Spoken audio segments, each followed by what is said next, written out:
If you'd like to make your NFL games a little more interesting, you've come to the right place. It's the Even Money Podcast with Ross Tucker and Steve Fezzik. Yeah, Vegas, baby, Vegas. It is the Even Money Podcast, of course, presented by DraftKings Sportsbook, America's #1 rated sportsbook app. They still have this deal, by the way. If you put $1 on an American and any American wins a medal, you get $100. I mean, I don't know how many contests there are left, but there's going to be more Americans getting medals. So go ahead and do that. You can always check me out on social media at Ross Tucker NFL. We are at Ross Tucker Pod. Can't tell you how much we appreciate when you rate and review the show. Cannot wait to talk with Steve a little bit later in the show about the Carson Wentz stuff. I had an initial reaction. I think Steve did as well. I don't know why they didn't move the line right away. We'll talk about what to do next, or maybe now in a little bit. We also need to get into some of Steve's preseason NFL betting tips. Next week, we'll be all over week 1 of the preseason. We actually have a game Thursday night, Steelers, Cowboys. Mason Rudolph named the starter by the Steelers. I don't know how many, probably play a series or two, but at least you know he's going to be in there for them. No chance Dak Prescott plays for the Dallas Cowboys. So we'll get to what that means for Steve, because I have heard his preseason tips before. Remember, we are less than 30 minutes every week during the NFL season. We believe that we are the best NFL betting podcast out there, primarily because we have the only 2-time winner of the Super Bowl of professional football gambling, the great Steve Fezzik at Fezzik Sports, and only at Fezzik Sports on social media. Steve, how are you? I am good, Ross. Tackle football. We're 2 days away. We made it. We did, didn't we? And gosh, it sounds like COVID and this Delta variant, they're trying to prevent us from our joy. But hopefully we'll get all the games in this season. They did it last year. They'll be able to do it this year. Hopefully it won't be that big of a deal. Very excited, by the way, about today's show. We don't do this very often, Steve, but every once in a while, we have a guest who is a listener that has shown enough acumen and or has an interesting enough idea that we want to bring them on the show to talk about that idea so that you, Steve, can totally blow it up and say it's the worst thing you've ever heard of and there's no math behind it whatsoever. We're joined by, and by the way, those of you listening to the Ross Tucker Football Podcast, you've heard the business quite a bit. It's Chris Aronchick from SteakhouseSports.com. Chris, it's Ross and Steve. Thank you so much for coming on the show. Well, thank you so much for having me, Ross. I wanted to say you have always been super generous with your time, and even though you're now a media mogul, I do really appreciate. Can't say enough about how generous it is that you are sharing the opportunity to talk with you guys. It's a real treat. It's a once in a lifetime opportunity for me. So thank you very much. It's not that great, dude. I mean, it's just me and Steve in our houses talking to you for like 15 minutes. Don't make it more than it is, okay? Don't make it your lifetime. What have you been doing your whole life? Well, that's a whole separate problem. But nevertheless, like I've been listening to you guys for 4 or 5 years at least, and so to be on the show with you, I mean, it's meeting your heroes. So it's really exciting. Oh, dude, that is awesome. Really appreciate you saying that and voicing it. I see these people that like, I see them on the beach or something, and then they'll text me, they'll tweet me later. Were you on the beach? Yeah, I was. You should have said hi. Like, what are we doing here? I mean, yeah. And I get it, because there are people that are very private and like don't want you to come up to them. I'm not like that. Like I think you only live once. Like, I love meeting new people. Hey, how are you? Thank you for listening. So what you said there, Chris, means a lot. By the way, just making sure, Aronochick or Aronchick?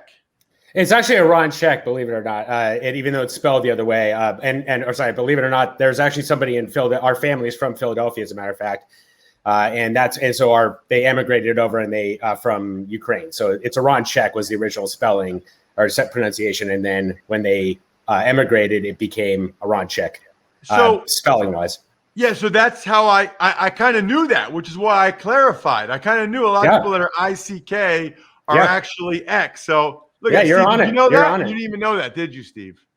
But I do know where the Ukraine is, and the reason is, Ross, like everyone in my generation, I played Risk. So I know where Mongolia is. Yes. I know where the Ukraine is. I know where the Congo is. But if it's not on that Risk map, I have no idea where it is. Don't forget Madagascar. Madagascar is where it's at, I think. Nice. All right, so here's what's crazy, because we will get into Steve's preseason betting tips, and we have a lot to discuss on the Colts a little bit later. However, this is really cool, because those of you that listen to the Ross Tucker Football Podcast, at the end of the show, I think we're done here, shout outs, right? So those are people that are patrons. You can all be patrons and interact with me every day, patreon.com/RTmedia. But if you pay $100 a month, you get a shout out at the end of every Ross Tucker Football Podcast, which, by the way, that's like tens of thousands of people that hear about your business, right? So what's cool, and I didn't know this, Steve, Chris has been listening all the way back, since back in the day, right? The 4-letter network days. I try not to give them any more pub than they already get, but the 4-letter network days, Chris had been listening. And back then, and I still do it now, Steve, on Fridays on the Ross Tucker Football Podcast, I don't just pick the winner of the game. I pick a final score. I try to, and obviously I'm not trying to be exactly right, but just trying to give you a sense of what I think the final score should be. Well, Chris, I don't know, Chris, you can explain it, but you liked that enough, or you thought that was cool enough that you basically started a whole game around it, a whole app and a whole contest around that? Yeah, and I'll try to give I could go on for hours, but I'll try to give the summary. So yeah, I was listening to your podcast, and I love the fact that you predicted the game scores, because there weren't very many people that were doing that. And right after I heard your podcast, I heard a different one, not a competitor. It was an entirely different podcast, but they were talking about the wisdom of the crowd. And Steve has referenced this a few times. And they were talking about one of the most famous stories is this ox at Plymouth in England, this county fair. They had about 800 people predict guess the weight of the cow, the ox. And the final result was like 1,207 pounds. And the actual weight was 1198. So it kind of was this sort of validating moment for this theory. And I thought, is it possible for the crowd to predict better the final score of the game? So as I was kind of thinking through this, I thought, that's more like kind of getting the score right is kind of hitting the lottery, right? I mean, it's just that no matter how smart somebody is. So I bet if you ask Steve, 1,000 times to guess the final score, you might get one right, or he'll just be smart and guess 27-24 or 27-20 every single time, because there's no real skill to it. It's just picking, some numbers.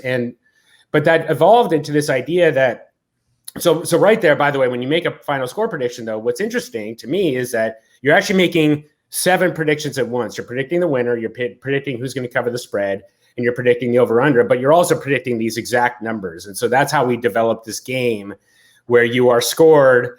You get 2 points for winner, spread, and over-under, and then you can get bonuses for getting any number exactly right. And so that makes it a lot more fun. And what I love is that I've been in the pick'em games on ESPN, the 4-letter network, for the last 20 years. And in fact, I was in Pod Vader's, your old Sherpa, Jay Soderberg. I was in his pick'em group, way back when.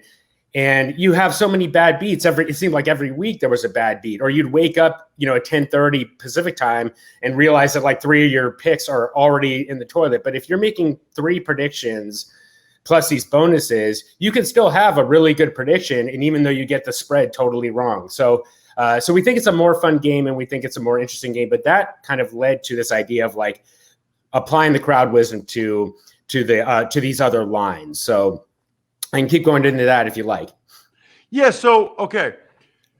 So the basic thing, so there's 2 things. One is it's like a contest that people can participate in. Yeah. But 2, your hypothesis here is essentially that if 1 million people predicted the score of, let's just say, Thursday night Steelers-Cowboys game, yep, that obviously the scores would be all over the place, but the average of that would have a really good chance of being close to what it ends up being a lot of times.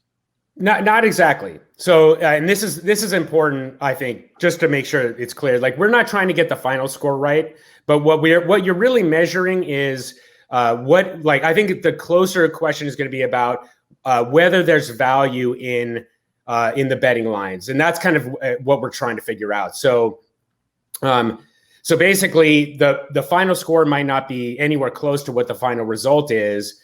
But that is to say, our final score prediction might not be anywhere close to final result. But we're trying to measure whether or not the crowd prediction can find value with these betting lines, because that's really where whether or not the average of the crowd predictions is actually better than what the spread was when the game kicked. Exactly right. So essentially, Steve mentions his power ratings, and he has this analytical mind that can apply this, and we're trying to approximate that. We're never going to be as good, but we're trying to get to that point where, we can see if we can identify when one team is the spread as determined by the sports book is going to be a much stronger play than another team and that kind of thing. So that's where we're heading. That's what we're trying to test out anyway. That is interesting. Steve, what do you think? I don't think it's going to work. And here's why. The whole idea of the wisdom of crowds is, I think you've got to go ahead and siphon off the sharps. You got to have the wisdom of the sharps and what they think the final score is, and then I think it's excellent. But once you put the general population in, you're just going to have such a bias sample. Example, if you ask the entire population of the U.S., I don't know how many pounds of almonds is produced in California. All right. And you use the wisdom of crowds. There's going to be people saying 50,000 pounds and people saying, 1 million pounds. Now, I don't know the answer to this question, but I know it's a huge amount of almonds, more than anyone is ever going to guess on your wisdom of crowds, unless they're a Jeopardy finalist. So, just throwing that out, I always say, people say to me, when everyone likes one side, aren't you nervous about, playing that side? And I'm like, not when my guys all like the same thing. When the public all likes the same thing, in many ways, I would argue they talk about reverse line movements. You want to kind of look opposite that, because if the public thinks a line should be 10, their wisdom of crowds and the line's 6.5, it probably with good reason that the line's only 6.5, because the vast majority of people who are betting want to lay it, thinking that the spread is way too low. So Chris, just to jump in here though, okay? Yeah, sure, go ahead. So there's two different things, right? Like, number one is sort of the hypothesis you're testing to see whether or not it has any value. Mm-hmm. Steve does not think it does have value. Yep. And maybe, by the way, maybe there's value in that. Maybe knowing that it doesn't have value, maybe it's a fade the crowd concept, right? Maybe it's the opposite. That's number one. Secondly, though, you are there's a game to this. Like that you're using the information to try to figure out whether or not the wisdom of crowd concept has any value one way or the other. Steve seems to think it might have negative value. Mm-hmm. But for the people listening right now, it's really just a game they can play where they get to predict the score of games and have fun and win whatever. What do they win? Just points, and they can have the highest score? Well, actually, we're doing a couple of contests this year. So, yeah, you get their weekly cash prizes, both for the individual leaders as well as like a group leaderboard that we're trying to test out. Right. And so ultimately, you're curious to see what the data tells you about the wisdom of the crowd concept. Right. But ultimately, what you really want is as many people as possible to play the game, so that there's like a fee to sign up or something? No, it's totally free. This is just it's a hobby that I'm interested in trying to pursue a little bit more, see if there's something there. But it's no fee. It's totally free. Oh, wow. But they can win cash prizes? Yeah, I mean, it's, I've saved up a little bit. Chris? What, are you just handing out money for people that are signing up for free? No, I mean, the cash prizes are not substantial, but we'd like to think that, it's $25 a week, which is for 2 minutes of work is a pretty good return on investment, I'd say.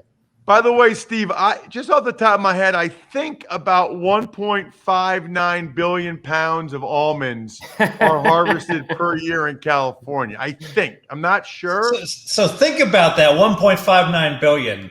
How many people would you have to ask before one person went over that number.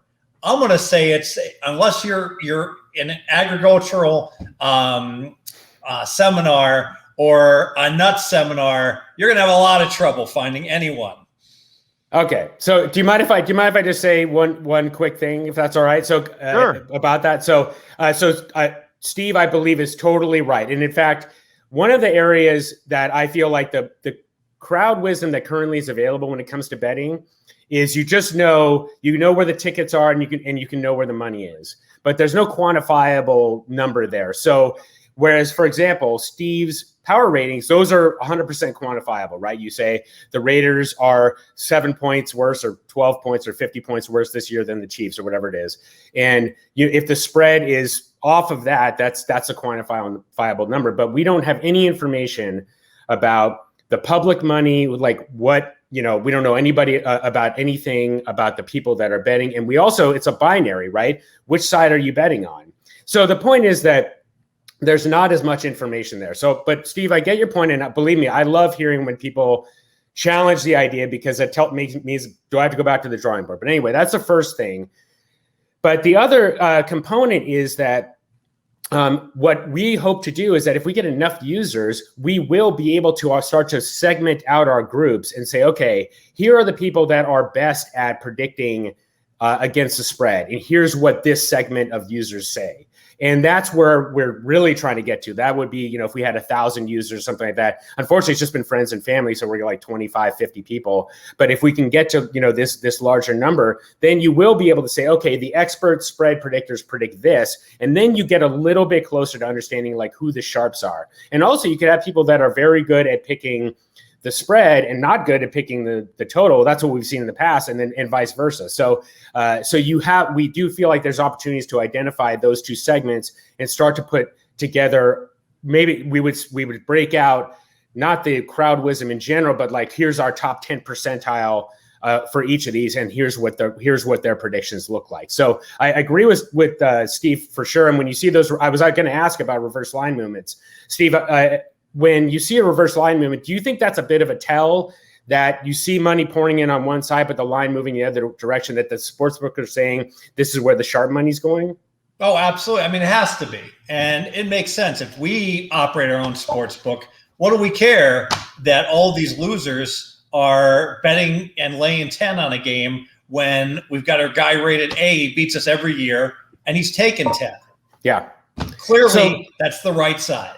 So, but I was curious because my perception is that the lines are set to encourage action on both sides. So, doesn't that put the sports book at risk if they're moving it in the other direction? Sure, and then it's all about the smart sports book says, you know what, we have a risk tolerance. We're going to take a $30,000 position on this game. We're going to move the line enough that's what we're going to win or lose, and obviously we benefit from the vig. The dumb sports book says, I just want to get balanced. I want to make my Theo 4.5%. That's like caveman bookmaking. Okay. And as a casino owner, and any casino owner is listening to me, that's what every sports book in Las Vegas does, except for the Circa and the Westgate. So other than those two books, you should have a meeting with your sportsbook manager and say, look, hey, I'm paying you six figures. I want you to, show me your expertise and your acumen. And if you can't, why do you pay them anything if they're just going to balance the books? Why would you pay them anything if they're just going to balance the number? That doesn't make any sense. Well, that's why they have bingo. They have Keno managers managing the sports books, because that's all they do. And just an auto move computer could do that. So, Chris, last thing, sure. You're a big Raiders fan. Yeah. Okay. And so as a bettor, you said you're emotionally invested in pretty much every game. So your only betting strategy is emotionally hedging at live or at halftime. Explain that. Yeah, sure. So for example, when the Raiders were beating the Chiefs last year in week 6, something like that, I was betting heavy on the Chiefs. I think they were, I can't remember what the spread was, but I think they were probably either like a small underdog or maybe even a small favorite, but I was betting on them because I was like, if the Raiders blow this game, I'm going to be devastated. I at least want to make a little bit of money. So I ended up losing money, but I said, you know what, $50 to watch the Raiders. That was a highlight of the season. I still feel, satisfied that I paid $50 for that. But the thing is that like when I that's why I tend not to bet, because I just feel like I'm so emotionally invested in just so many games, one way or the other, that I just I know that my thinking is clouded. And that's why I like the idea of like just leveraging the wisdom of the crowd, because the wisdom of the crowd like levels out all those loud signals, and the big, the sort of more consistent messages get through more often. So that's our theory anyway. Very interesting, Chris. I will say this.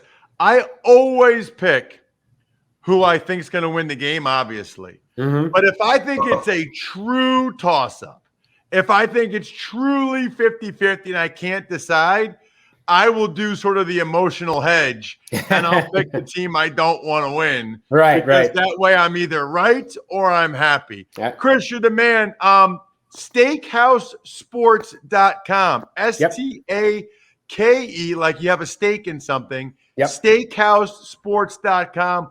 Chris, love people like you, number one, that listen. Number two, that think I'm cool. And number three, that start something on your own like this. Best of luck.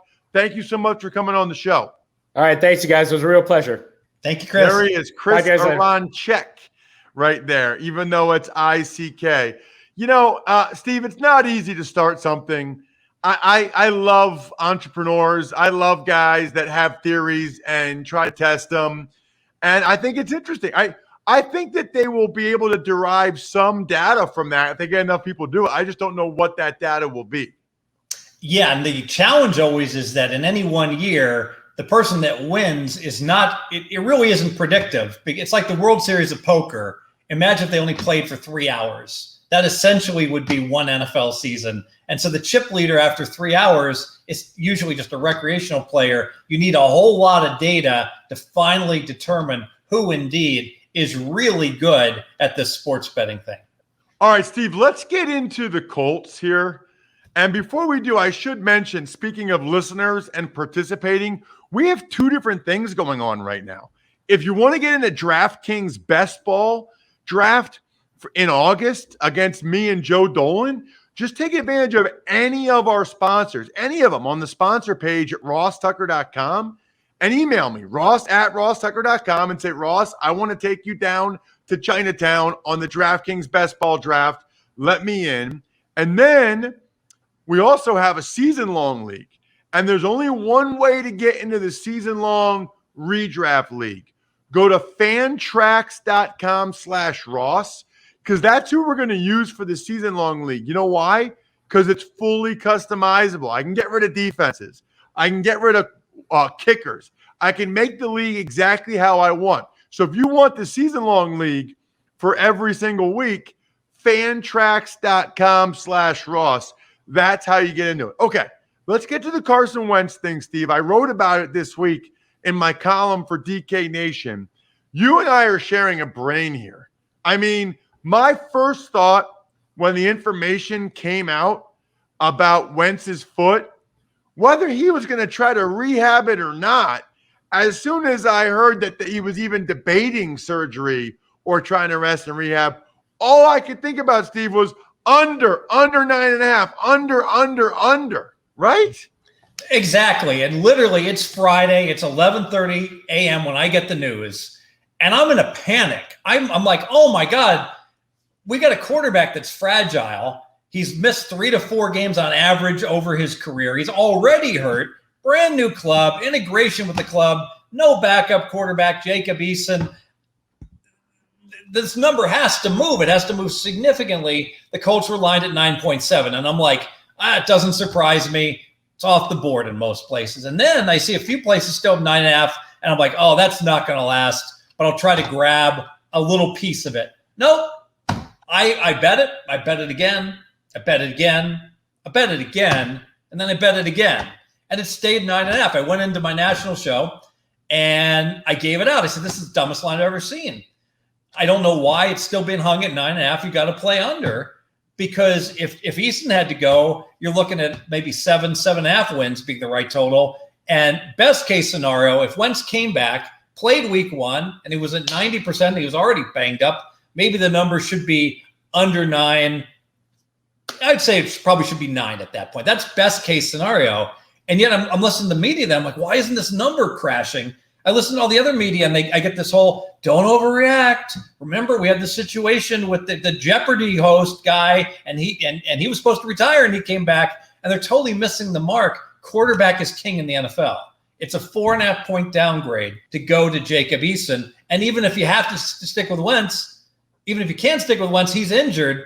Under 9.5 was a great bet, Ross. Yeah. By the way, even if he didn't miss any games and he played, you're talking about a guy that was the worst quarterback in the NFL last year, who's on a new team, who at best would miss, the entire preseason, who, by the way, is like at his best when he's mobile on the move. He's not he's not like Phillip Rivers or Brady, like just in the pocket, get the ball out quickly. That's not what he does well. I mean, I think that they actually have a better chance now that he had the surgery. Whoever it is, Eason, I doubt. My guess is I still think they'll get somebody else who will play the first 3 games or whatever till Wentz comes back. And if Wentz is then fully healthy and ready to be himself, then that's a better chance in my mind for them to go over 9.5 than if Wentz tried to play the whole year, or even if Wentz tried to rest and rehab it. Because, Steve, let's say he tried the next 3 weeks to let it heal on its own, and then he's like, it didn't work. That's 3 more games he misses then. Yes, but either way, they're going to go under. And anyone that thinks otherwise, I still remember when the Packers, when Rodgers would go down, they're like, look at that squad. They're still going to be able to find a way to win. And then Hundley would lose game after game after game after game. Oh, Hundley just got signed. Same theme. If you're I don't care, you got like the best squad in the NFL. If you have the worst quarterback or one of the worst quarterbacks, you win 5 games. How many times do we have to see that? Saw that with Watson last year in Houston. All right. So we got a game Thursday night, Steve. It's the Hall of Fame game. Question is, and maybe we'll do next week, we'll go harder core into all your preseason betting tips because it'll be week 1. Everybody will have a game next week. But right now, it's only Steelers-Cowboys, and it is Hall of Fame game. What do we need to know? What are your tips for betting this game? Yeah, one clarification. I used the Watson example. That's a terrible example. Ignore what I said. Doesn't apply. Let's go to the Hall of Fame game here. What we need to know is that this is the exhibition game. All the other games are preseason games, but this one is exhibition. You've got it starts a week earlier than all the other games, and the recent history has been under. Last 5 Hall of Fame games that were actually played, had 2 of them canceled. We saw an average total dealt just a little bit above 34.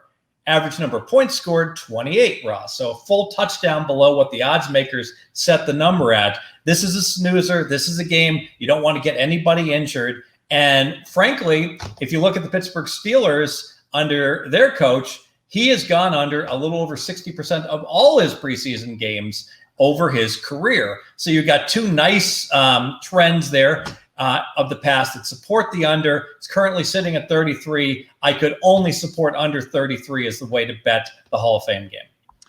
Love it. Yeah, I mean, that makes perfect sense on so many levels. Even if Rudolph starts, he's not playing very long. It'll be the other guys that'll play more of the game. Makes perfect sense. All right, next week, it's Steve's preseason betting tutorial. Obviously, there will be other NFL news we will dive into as well. Cannot wait. It's here. I mean, we have an NFL game to bet on this week, and Steve just gave you unbelievably valuable information. Under, last 5. Full touchdown below what the number said. That seems like a lot of value. We are going to be all over it all season for you guys. Please rate and review the show. We love those of you that do that. If you ever have a question, just take advantage of a sponsor and send it to me, ross@rosstucker.com. Other than that, good luck, everybody. Hope you guys win some money. Thanks for listening to the Even Money Podcast. Make sure to also subscribe to the Ross Tucker Football Podcast, The Fantasy Feast, Business of Sports, and The College Draft. All available at Apple Podcasts, rosstucker.com, or wherever podcasts can be found. A lot of times on the show, I mentioned DraftKings. Here's what you need to know. You got to be 21 or older, New Jersey, Indiana, or Pennsylvania only. New customers only. Restrictions apply.